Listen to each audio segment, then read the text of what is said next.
At dahil ako nga ay vlogger na walang viewer, kailangan pa natin ng ibang pagkakakitaan. Kaya naisipan ko na maggawa ng garden. Pero bago ang lahat, dapat ay may linya tayo ng tubig. Dahil hindi sasapat ang ihi ko lang. At yan nga pala ang gagawin nating garden. Pagtataniman natin yan ng gulay at ng manok. Tataniman ko na rin ng pera at baka lalago. At pasensya na rin kayo sa ating tubero. Siya daw ay sinisipon kaya binarahan ng tissue ang kanyang ilong. Hindi may pagkakaila na magaling siyang tubero.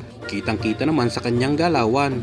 Dahil pati ilong niya ay kanyang binarahan. Ay wala nga namang leak na mamamataan. At makalipas nga ang ilang minuto ay tapos na itong ating tubig o water source. Dito tayo mag-garden mga lods. Ayan. Ating tatanggalan niya ng mga damo. At gagawin nating garden mga lods. Kaya may maliit na bundok dito. Kaya dito tayo. Ayan.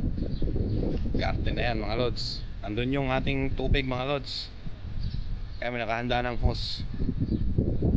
Part 2 ng ating garden sa disyerto. Pero bago ang lahat ay kukuha muna ang vlogger na walang viewer ng mga gamit. Kumuha lang tayo dyan ng pala at saka ng ano gang tawag din sa isang kasada yata. Agad-agad nga tayo dyan nagtanggal ng mga damo. Hindi naman mahirap ang pagtatanggal ng damo dito sa disyerto. Dahil sa disyerto nga ay kakaunti lang ang damo dito. Ang mahirap lang dito ay baka makasagupa ko ang mga makamandag na ahas at mga escorpion. Ang ipinag-aalala ko ay baka makagat nila ako. Ay kaawa-awa sila dahil mas malakas ang kamandag ko sa kanila. At diretso nga tayo sa pagtatanggal ng mga damo.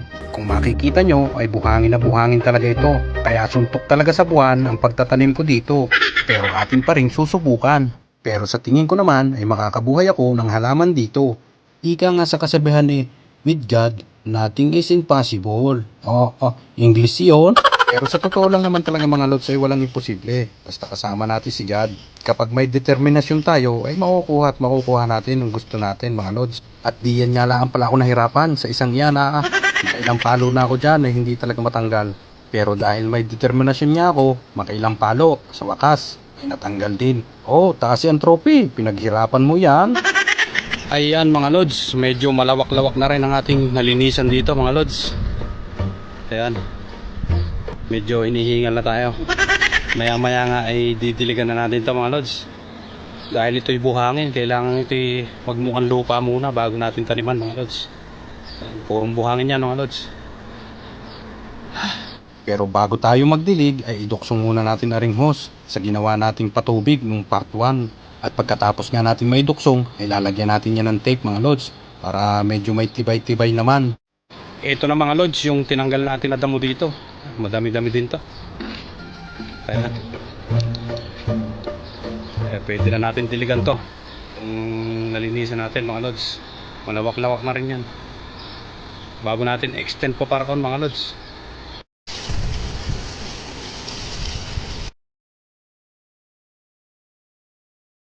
Ayan mga lods, natapos na natin tong diligan at nalinisan na rin natin mga lods. Ayan mga lods, medyo malawak-lawak din yan nalinisan natin.